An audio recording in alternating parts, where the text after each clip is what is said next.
Like کریں، subscribe کیجیے، bell icon کو دبائیں تاکہ ہماری ویڈیو سب سے پہلے آپ کے پاس پہنچ سکے۔ انسان نسیان سے مشتق ہے اور نسیان کا مطلب ہوتا ہے بھول جانے کے۔ اللہ تبارک و تعالی نے انسان کو بھولنے کی فطرت عطا کر کے، بھولنے کی عادت عطا کر کے انسان پر بڑا احسان فرمایا ہے۔ اگر انسان کے اندر بھولنے کی فطرت نہ ہوتی، بھولنے کی عادت نہ ہوتی، تو کوئی انسان اپنے ماں باپ کی موت کے غم کو بھلا نہیں سکتا تھا، کوئی انسان غموں کو اور حادثوں کو فراموش نہیں کر سکتا تھا۔ یہ آج جو لوگوں کے لبوں پہ مسکراہٹ ہے، یہ بھولنے کی برکتیں ہیں کہ انسان غموں کو بھول جاتا ہے، انسان غموں کو فراموش کر جاتا ہے، اسی لیے تو مسکراتا ہے۔ اگر انسان کے اندر بھولنے کی عادت نہ ہو، انسان کے اندر بھولنے کی فطرت نہ ہو، تو انسان ایک غم کو لے کر بیٹھا رہتا اور کبھی کبھی غم کی وجہ سے اس کا سینہ پھٹ جاتا اور وہ موت سے دوچار ہو جاتا۔ میرے پیارے آقا صلی اللہ تعالی علیہ وسلم کے پیارے دیوانوں، یہ بھولنے کی فطرت اللہ نے عطا کی ہے، یہ بھولنے کی عادت اللہ نے عطا کی ہے، لیکن انسان اپنی عادت کا مس یوز کرتے ہوئے، اپنی عادت کا غلط استعمال کرتے ہوئے، اللہ نے اس کو بھولنے کی عادت تو اس لیے عطا کی تھی تاکہ وہ غموں کو بھول جائے اور مسکراہٹوں کے اندر اپنی زندگی کو گزارے، وہ حادثات کو بھول جائے اور اپنی زندگی کو خوشیوں کے اندر گزارے۔ لیکن انسان نے اللہ کے فرامین ہی کو بھولانا شروع کر دیا، اور انسان اللہ کے فرامین کو بھول کر، اللہ رب العزت کے فرامین کو پس پشت ڈال کر، اس کے پیارے حبیب صلی اللہ علیہ وسلم کے فرامین کو بھول کر گناہوں کی دہلیز پر قدم رکھ چکا ہے۔ طرح طرح کے گناہ انسان نے ایجاد کر لیے ہیں۔ انسان کبھی مہذب طور پر گناہ کرتا ہے، اور ایسے ایسے گناہوں کے اندر ہماری قوم مبتلا ہو رہی ہے جس کا تذکرہ کرتے ہوئے شرم آتی ہے۔ میرے پیارے آقا صلی اللہ تعالی علیہ وسلم کے پیارے دیوانوں، کبھی مسلمانوں کی راتیں مصلی پر گزرا کرتی تھی، ان کے ہاتھوں کے اندر تسبیح رہا کرتی تھی۔ آج مسلمان جو ہے وہ معاذ اللہ اپنی راتوں کو عیاشیوں کے اڈوں پر گزارتا ہے، کبھی زنا کے اڈوں پر گزارتا ہے، کبھی نائٹ کلبوں میں گزارتا ہے، کبھی گناہوں کی محفلوں میں گزارتا ہے۔ میرے پیارے آقا صلی اللہ تعالی علیہ وسلم کے پیارے دیوانوں، آقا کریم رؤوف الرحیم صلی اللہ تعالی علیہ وسلم نے ارشاد فرمایا، ماں عائشہ صدیقہ کے پوچھنے پر، ماں عائشہ صدیقہ رضی اللہ تعالی عنہا نے آقا کریم صلی اللہ علیہ وسلم سے پوچھا، یا رسول اللہ صلی اللہ تعالی علیہ وسلم، آپ کی امت پر اللہ اجتماعی طور پر عذاب نازل نہ فرمائے گا، کیا انفرادی طور پر بھی عذاب نہیں آئے گا؟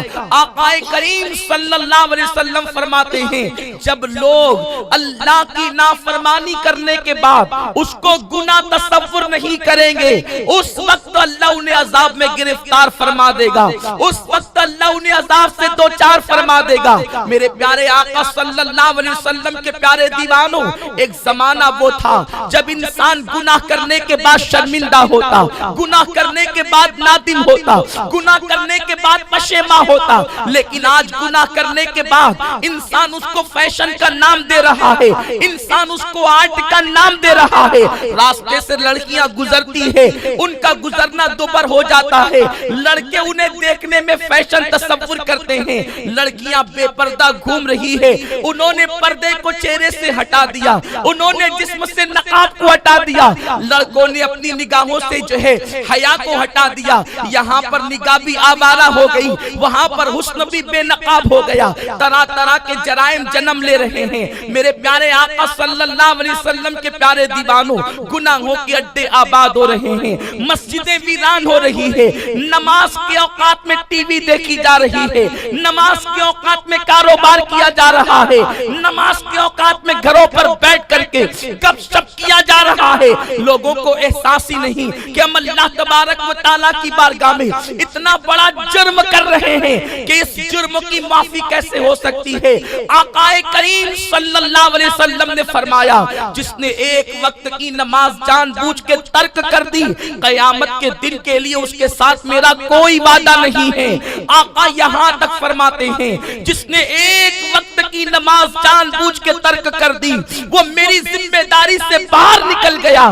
میرے پیارے آقا صلی اللہ علیہ وسلم کے پیارے دیوانوں، میرے آقا نے ارشاد فرمایا قریب قیامت ایسا ہوگا کہ لوگ راستوں پر اس طریقے سے جفتی کریں گے، لوگ راستوں پر اس طریقے سے زنا کریں گے، یا مرد اور عورت جو ہے اس طریقے سے راستوں پر رہیں گے جیسے جانور جفتی کرتے ہیں۔ آج دیکھیں عورتوں کے بائک پر بیٹھنے کے انداز کو دیکھنے کے بعد ایک شریف النفس انسان کی نگاہیں شرم و حیا سے جھک جاتی ہے کہ لوگ راستوں پر وہ کام کرتے ہیں جس میں گھر میں لوگوں کے کرنے کا تصور اگر یہ ہو جائے کہ کوئی دیکھ رہا ہے تو انسان شرم سے پانی پانی ہو جائے۔ لوگوں کے اندر بے حیائی عام ہو گئی، عورتوں نے پتلے لباس پہننا شروع کر دیے، مردوں نے ان کے جسم کو تکنا شروع کر دیا، عورتیں بالوں کی نمائش کر رہی ہے، مرد اپنی نگاہوں سے دیکھ رہے ہیں غرض کے طرح طرح کے گناہ، جن گناہوں کا تذکرہ آقا نے صحابہ کی محفل میں کیا تھا۔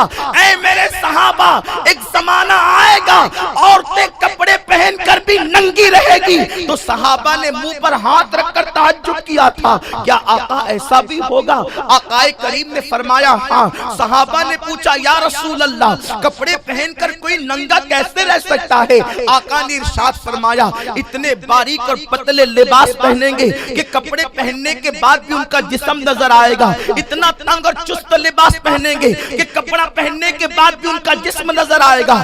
بے حیائی اور بے حیائی ہے۔ لوگوں نے اپنی زندگی کو دنیا کے اندر قرار گاہ سمجھ لیا ہے۔ میرے پیارے آقا علیہ السلام کے پیارے دیوانوں، اگر تھوڑی سی دولت مل جائے گناہوں کے اڈے نظر آتے ہیں، اگر تھوڑا سا مال مل جائے عیاشیوں کے اڈے نظر آتے ہیں۔ اللہ اکبر، جس قوم کا مزدور بھی عیاش ہو جائے اور جس قوم کا مالدار بھی عیاش ہو جائے وہ قوم زمین پر عزت کے ساتھ جینے کا حق نہیں رکھتی، اس قوم کو زمین سے مٹا دیا جاتا ہے، اس قوم کو زمین سے تباہ کر دیا جاتا ہے۔ میرے پیارے آقا علیہ الصلوۃ والتسلیم کے پیارے دیوانوں، دنیا کے ممالک کے اندر یہ گرتی ہوئی لاشیں، یہ اٹھتے ہوئے جنازے، یہ بچوں کی آہیں تمہیں دعوت فکر دے رہی ہے۔ گناہوں کے اڈوں کو آباد کرنے والوں، اگر تم گناہوں کے اڈوں کو آباد کرو گے، خدا خانے کو ویران کرو گے تو تمہارے گھر بھی آباد نہ رہ جائیں گے۔ میں بد دعا کرنے نہیں آیا، میں تو دعا دینے آیا ہوں، لیکن یہ حقیقت ہے جب قوموں نے گناہ کیا ہے تو ان کی زندگی ان سے چھین لی گئی ہے، ان کے گھروں کو ویران کر دیا گیا ہے۔ یہ دنیا میں ہمیشہ نہیں رہنا ہے۔ نرم نرم گدوں پر سونے والوں، قبر پر سونا تو یاد کرو، اپنے آرام دہ بستر پر نمازوں کو قضا کرنے والوں، قبر کی وہ رات کو یاد کرو جو پہلی رات قبر کی ہوگی، نہ کسی دوست کا ساتھ ہوگا، نہ ماں کی شفقتیں ہوگی، نہ باپ کا پیار ہوگا۔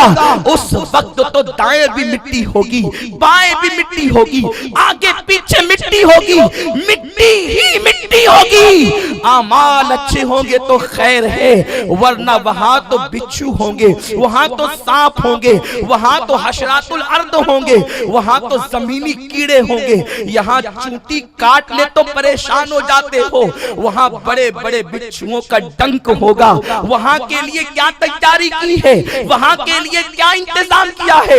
میرے پیارے آقا صلی اللہ علیہ وسلم کے پیارے دیوانوں، یاد رکھیں دولت کو دیکھ کر کے عیاش نہ ہو جانا، رب کو فراموش نہ کر دینا، اس کے محبوب کے احکامات کو پیٹ کے پیچھے نہ ڈال دینا۔ دولت دیکھ کر یہ تصور کرنے والوں کہ ہمیں کوئی روکنے والا نہیں ہے۔ کیا خیال ہے آپ کا سکندر اعظم کے بارے میں؟ لوگوں کو غلط فہمی ہے، سکندر اعظم کسی بوڑھے انسان کا نام تھا، نہیں، سکندر اعظم جو ہے وہ 356 قبل مسیح میں پیدا ہوا اور 323 ہجری میں اس کا انتقال ہو گیا۔ 32 سال کی عمر اس نے پائی۔ اس کا باپ یونان کے ایک چھوٹے سے شہر کا بادشاہ تھا۔ باپ کے انتقال کے بعد سکندر اعظم نے پوری دنیا پر حکومت کرنے کا خواب دیکھا۔ آپ کو حیرت ہوگی، مورخین حیران ہیں، 32 سال کی عمر پانے والا یہ نوجوان، 32 سال 8 مہینے کی عمر پانے والا یہ نوجوان، اس نے 16 یا 17 سال کی قلیل مدت میں آدھی سے زیادہ دنیا کو فتح کر لیا۔ امریکہ میزائل کے باوجود یہ نہیں کر پا رہا ہے۔ دنیا کی سپر پاور دوسرے ممالک کو قبضے میں نہیں کر پا رہی ہے، لیکن گھوڑے کے زمانے میں، کھچر کے زمانے میں اس نے صرف اور صرف 16-17 سال کی قلیل مدت میں آدھی سے زیادہ دنیا کو فتح کیا۔ اور جب یہ بابل کے مقام پر آیا، عراق کا یہ پرانا شہر ہے، اس کو ٹائیفائڈ کا مرض ہوا، اور ٹائیفائڈ کے مرض کے اندر یہ 8 دن تک بیمار رہا۔ اس نے کہا کہ شاید اب میں دنیا سے جانے والا ہوں، دنیا سے کوچ کرنے والا ہوں۔ طبیبوں نے کہا آپ کو ایسا مرض تو نہیں ہے جس مرض میں لوگوں کو موت آتی ہے، لیکن 8 دن کی قلیل مدت کے اندر وہ بیمار رہا، اور 32 سال 8 مہینے کی عمر میں وہ جوانی کے عالم میں دنیا سے چل بسا۔ آدھی سے زیادہ دنیا کو فتح کرنے والا جب جوانی میں موت کے گھاٹ اتر سکتا ہے تو اپنی دولت پر ناز کر کے اترانے والوں، اللہ کی نافرمانی کرنے والوں، تم کتنے دن تک کے زمین پر عزت کے ساتھ جیو گے؟ کتنے دن تک کے اپنے مال کا استعمال کرو گے؟ میرے پیارے آقا صلی اللہ علیہ وسلم کے پیارے دیوانوں، گناہ مت کرو۔ گناہ کرنے سے زندگی کم کر دی جاتی ہے، گناہ کرنے سے چہرہ مسک کر دیا جاتا ہے، گناہ کرنے سے راتوں کی نیند سے چین اٹھا لیا جاتا ہے، گناہ کرنے سے ذلیل کر دیا جاتا ہے، گناہوں کی وجہ سے انسان کے دل کا سکون چھین لیا جاتا ہے، گناہ کرنے کی وجہ سے اولاد کو نافرمان کر دیا جاتا ہے، گناہ کرنے کی وجہ سے انسان کے جسم سے طاقت چھین لی جاتی ہے۔ میرے پیارے آقا صلی اللہ علیہ وسلم کے پیارے دیوانوں، اس رب قیوم سے ڈرو جس نے یہ فرما کر کے تمہیں مطلع کر دیا ہے، یہ فرما کر کے تمہیں جو ہے وہ بے چین کر دیا ہے۔ فَمَن يَعْمَلْ مِثْقَالَ ذَرَّةٍ خَيْرًا يَرَهُ وَمَن يَعْمَلْ مِثْقَالَ ذَرَّةٍ شَرًّا يَرَهُ۔ اللہ کی بارگاہ میں اگر ذرہ برابر نیکی کی ہوگی تب بھی اللہ تمہیں دکھا دے گا، ذرہ برابر گناہ کیا ہوگا تب بھی اللہ تمہیں دکھا دے گا۔ میرے پیارے آقا صلی اللہ علیہ وسلم کے پیارے دیوانوں، جس سے یوم حساب کہتے وہ دن بہت قریب ہے، اس دن کے بارے میں کیا تیاری کی ہے؟ جس دن کے بارے میں قرآن کہتا ہے یوم یقوم الروح والملائکہ صفا لا یتکلمون الا من اذن۔ وہ دن کیسا دن ہوگا جس دن جبریل امین اور ان کے پیچھے فرشتے صف بصف اللہ کی ہیبت سے کانپتے کھڑے ہوں گے، ان میں کلام کرنے کی جرات نہیں ہوگی۔ اس دن کے بارے میں کیا تیاری کی ہے؟ جس دن کے بارے میں قرآن کہتا ہے الاخلاء یومئذ بعضهم لبعض عدو۔ وہ دن کیسا دن ہوگا جس دن دوستوں کو دشمن بنا دیا جائے گا۔ وہ دن کیسا دن ہوگا جس دن ماں اپنے بیٹے کو پہچاننے سے انکار کر دے گی۔ وہ دن کیسا دن ہوگا جس دن باپ بیٹے کو دیکھ کر کے ہاتھ جھٹک دے گا۔ وہ دن کیسا دن ہوگا جس دن انبیاء کی زبان پر ہوگا اذهبوا الى غیری، ہمارے سوا کسی اور کے پاس جاؤ، ہمارے رسول کے علاوہ ہر نبی کی زبان پر یہی ہوگا۔ اس دن کے لیے کیا تیاری کی ہے؟ جو پہاڑوں جیسی نیکیاں لے جانے والا انسان کے ساتھ اگر عدل کیا جائے تو وہ بھی جہنم کا ایندھن بننے سے نہیں بچ سکتا۔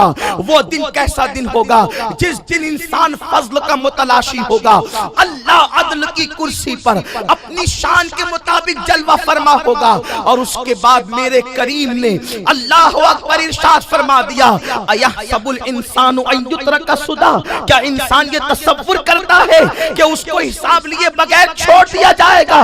کیونکہ اس دن کے بارے میں اللہ نے فرمایا ان السمع والبصر والفؤاد، اس دن سماعتوں کا بھی حساب ہوگا، اس دن بصارتوں کا بھی حساب ہوگا، اس دن دل کی سوچ و فکر کا بھی حساب ہوگا۔ لیکن مسلمانوں، اگر گناہ کر چکے ہو، میں مایوس کرنے کے لیے نہیں آیا، اگر اپنی راتوں کو گناہوں میں گزار دیا ہے، اپنی راتوں کو عیاشیوں میں گزار دیا ہے، اپنی راتوں کو برائیوں عبادتوں میں گزار دیا ہے، اپنی زندگی کے قیمتی لمحات کو خدا کی نافرمانی میں گزار دیا ہے، آج بھی موقع ہے، اب بھی وقت ہے، اللہ تم سے صلح کرنے کے لیے تیار ہے، اللہ سے صلح کر لو۔ میرا کریم فرماتا ہے یا ایھا الذین آمنو، اے ایمان والو، توبوا الی اللہ، اللہ کی بارگاہ میں توبہ کرو۔